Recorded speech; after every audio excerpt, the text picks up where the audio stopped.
Muy buenas noches, comunidad. Es un placer que se atrevan a escucharnos de nuevo a pesar de tantas historias de ruidos extraños, de sucesos sin explicación que suceden al escuchar relatos de la noche.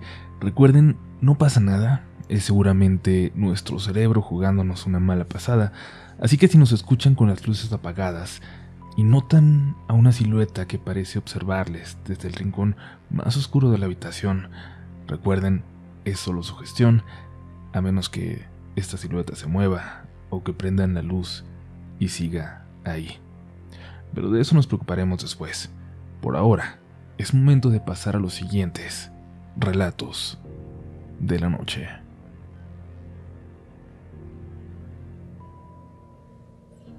Era tarde cuando salí del trabajo, y es que esa noche me pidieron hacer horas extras y, como en otras ocasiones, ellos me apoyaron a mí con permisos, no podía negarme. Cuando salí y caminé de mi lugar de trabajo hacia la parada del transporte que me llevaría a casa, me pareció muy extraño no encontrarme a prácticamente nadie transitando esas calles. Eso no me pareció normal, pero lo dejé pasar pensando que seguramente era la hora. Yo no estaba acostumbrada a verlo así, pero bueno, podía ser natural. Llegué apenas a tiempo de tomar el último camión, cerca de la medianoche. Llegaría a mi destino aproximadamente 50 minutos después. Al bajar no había una sola alma alrededor, y el chofer se arrancó de inmediato para guardar su unidad en el corralón de la ruta. Esa, mi estación, era la última de esa corrida. Comencé a caminar el tramo que faltaba para llegar a mi casa, unas 13 o 14 cuadras. Fue entonces cuando comencé a sentir esa extraña sensación que tenemos cuando alguien nos observa, cuando no es necesario verlo, cuando simplemente sabemos que alguien está ahí. En repetidas ocasiones volteaba para ver si alguien me seguía, pero no se veía a nadie. Pero de pronto, sí logré ver algo, una sombra. No sabía qué era, pero se veía como una sombra que corría de poste a poste escondiéndose, siguiéndome a lo lejos. Apresuré el paso, pero no dejaba de voltear. De pronto lo vi, ya bastante cerca, lo que me hizo comprobar que no se trataba de mi imaginación. Lo vi claramente y sentí como mi cabello se erizó, pues hasta una corriente de aire comenzó a arrastrar hojarasca de los árboles. El viento se volvió tan violento que tuve que cerrar mis ojos. Apresuré el paso tanto como me fue posible. Lo único que quería era llegar a mi casa. Aquella sombra no me dejaba de seguir, y faltando tan solo 2 cuadras, el suelo comienza a ser de adoquín. Ahí pude escuchar a eso que me seguía. Cómo sonaban sus pasos, como si fuera un caballo, pero claramente eran solo 2 patas. De pronto sonaron más rápido y cada vez más fuerte, como si se acercaran a mí. Corrí tan rápido como podía, ya sin voltear una sola vez. Llegué a mi casa y cerré la puerta detrás de mí con todas las llaves, con todos los seguros que tenía. Entonces, vi muy claramente cómo una sombra se reflejaba a través del vidrio de mi puerta. Algo se erguía en 2 patas detrás de ella. Vi las pezuñas reflejadas por debajo de la puerta. Aún hoy no sé qué pensar. No sé qué o quién me siguió aquella noche, pero no olvidaré el temor que me hizo sentir.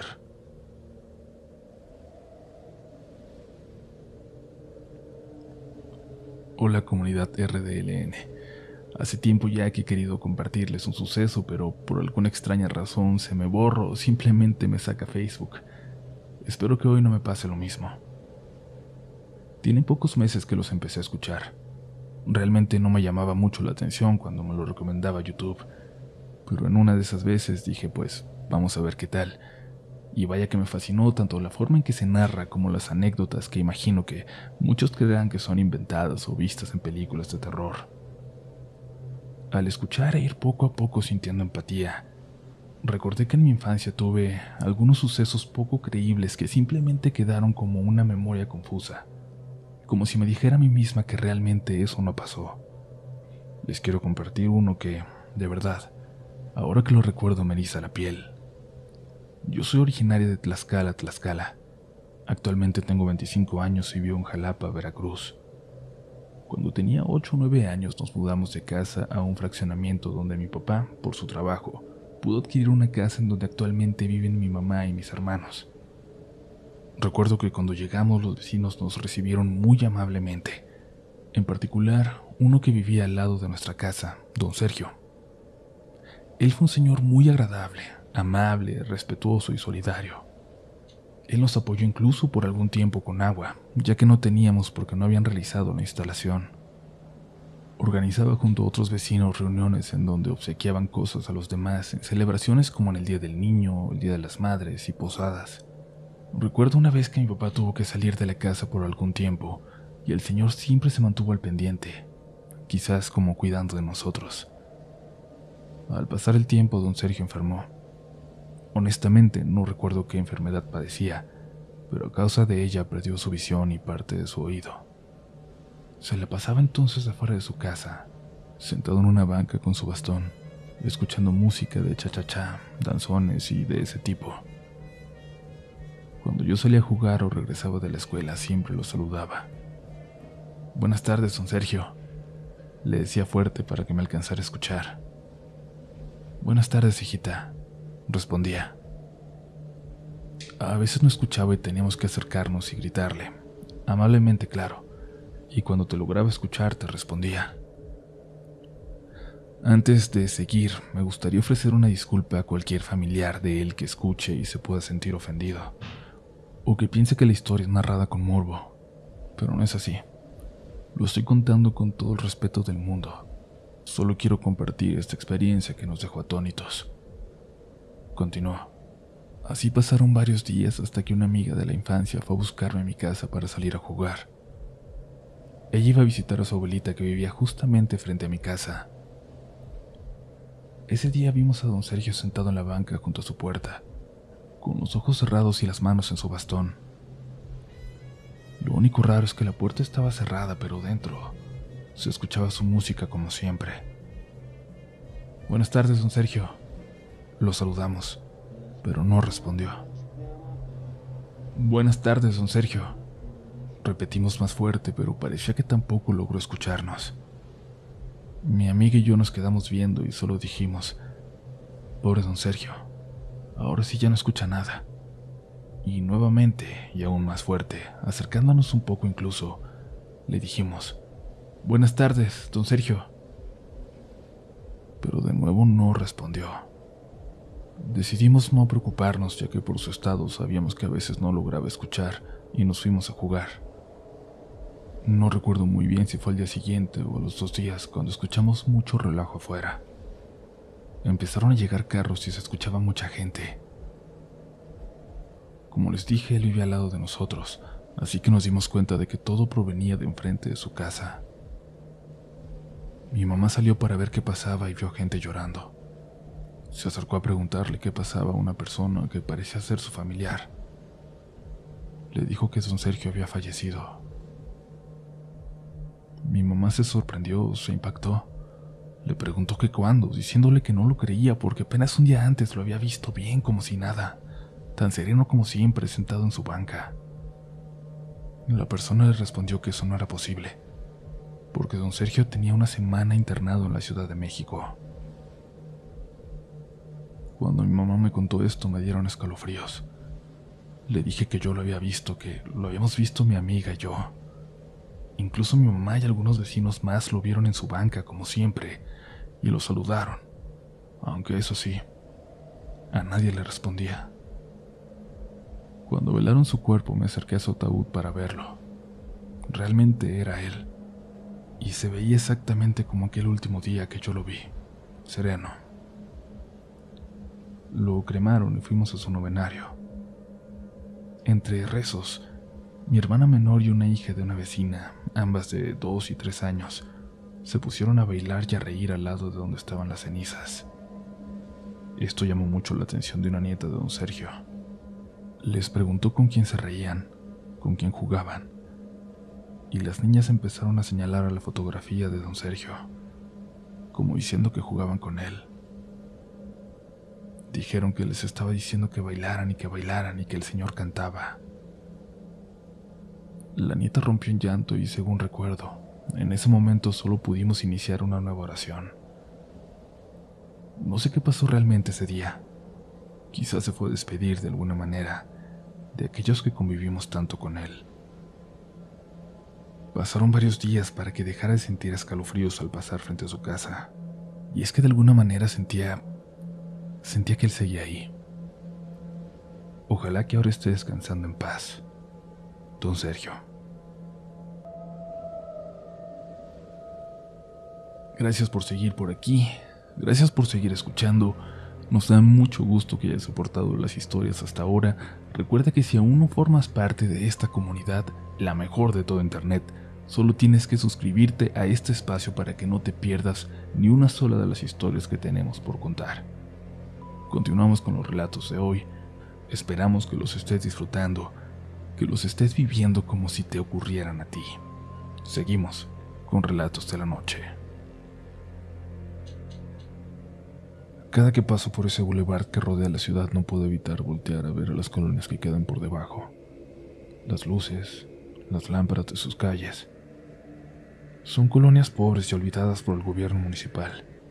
Los políticos van en campaña y abrazan a la gente y caminan por las calles llenas de lodo y prometen que todo mejorará. Pero siempre gane quien gane, las cosas siguen igual. Las calles de terracería siguen así. Siguen siendo tan inseguras como siempre. Las colonias vuelven a quedarse olvidadas. Sin embargo, lo que más me llama la atención, sobre todo cuando paso ya muy de noche, es aquella iglesia. Aquella construcción de madera que en algún momento tuvo un jardín verde bellísimo, que contrastaba con la tierra y el polvo alrededor. Aquella iglesia guarda una historia extraña, terrible. Yo conocí esta historia sin saber que se trataba de aquella iglesia, la cual desde tiempo atrás me gustaba observar. No sé de qué religión era, creo que nadie lo sabía, pero se dice que cuando la fundaron apenas 2 o 3 personas se acercaban a los servicios nocturnos, casi por pura curiosidad. Pero el pastor, el líder de esa comunidad, era muy carismático. Recorría las calles cercanas saludando a la gente. Se acercaba a los negocios. Cada que podía daba comida a las familias más necesitadas que, como agradecimiento a la ayuda constante, comenzaron a acudir. Y en algún momento los servicios se llenaron. 3 noches por semana, 3 semanas al mes. Todos los servicios, todas las misas llenas. Y se cuenta que luego incluso se veían carros de reciente modelo estacionarse sobre esas calles inseguras, y la gente se amontonaba a las afueras de esa pequeña iglesia, y eso sí lo llegué a ver yo, alguna vez, desde aquella curva en el bulevar. Recuerdo que me pregunté de qué podría tratarse, que podría estar reuniendo a tanta gente, pero supuse que era alguna fiesta del lugar. La gente de aquella comunidad se comprometió cada vez más, y llevaron plantas y flores y llenaron todo el terreno que rodeaba aquella iglesia en medio de esa colina, rodeada de nada. Lo cercaron como si fuera de su propiedad y lo llenaron de flores. Yo dudo que incluso aquel primer espacio donde estaba la construcción de madera hubiera sido ocupado de forma legal. Nada era muy legal en esa zona. La historia cuenta que hubo un servicio muy particular en el que el pastor hizo un anuncio, una petición. La gente se asustó y hubo quienes dejaron el lugar en el momento, y se quedaron entonces solo con la gente con más fe, y con la gente más humilde, y con algunos de los ricos que iban desde colonias lejanas de otra parte de la ciudad. Se dejaron de remolinar en la entrada. No, ahora en servicios íntimos, a puertas cerradas, sin mucha música más allá de los cantos que ahora ya todos los fieles se sabían de memoria de principio a fin. Dicen que en una de esas noches, en el último servicio del mes, la gente entró como si nada. Abrieron las puertas. Algunos hombres salieron y metieron los carros de la calle hacia el terreno cercado alrededor de la iglesia. Aplastaron las flores y las plantas. Los metieron y rodearon aquella construcción. Luego entraron ellos, y los cánticos siguieron y cerraron entonces las puertas y apagaron las luces porque las ventanas se oscurecieron y nadie alrededor en esa calle sabía qué estaba pasando. De pronto hubo silencio. La gente de las calles cercanas no vio ningún movimiento. Nadie salió de la iglesia. Pasó la noche. Pasaron los días y los vehículos comenzaban a llenarse de polvo, y alguno que otro malviviente entró y se robó espejos y luces y llantas. Y el tiempo pasó. Algunas vecinas se preocuparon por las dos familias pobres que no habían vuelto a casa desde aquel servicio, y temiendo lo peor llamaron a la policía, que nunca llegó. Llamaron 2, 3, 4 veces más, pero nadie se presentó, como si a nadie le importara aquella desaparición. Los vecinos se pusieron de acuerdo y decidieron entrar, temiendo lo peor. Forzaron la puerta y se preparaban ya con trapos para cubrirse la nariz cuando escapara ese olor putrefacto, y se imaginaban el horror que podía esperarlos allá adentro, pero no encontraron nada. Cuando abrieron la puerta, lo único que encontraron fueron ropas tiradas por las bancas, como si la gente simplemente se las hubiera quitado y las hubiera dejado acomodadas como formando una persona, una silueta. La ropa interior por dentro, los pantalones, las camisas fajadas en ellos. Les llamó mucho la atención un montón de ropita pegada a la puerta. Era ropa de una mujer, una adulta y de 3 niños. Ropa muy humilde, muy vieja y desgastada, acomodada sin el cuidado de las demás. La ropa de la madre parecía cubrir la de los pequeños, con los brazos extendidos como si los protegiera. No había una sola cartera, un solo documento, ni señal de la ropa blanca que siempre llevaba el pastor, la ropa blanca que siempre usaba. Muchos salieron asustados de la iglesia porque, aunque no encontraron esa escena horrorosa que esperaban, de alguna forma, lo que encontraron fue peor. Algunos listos de malas costumbres se llevaron los carros, les quitaron lo que pudieron y lo vendieron a la chatarra.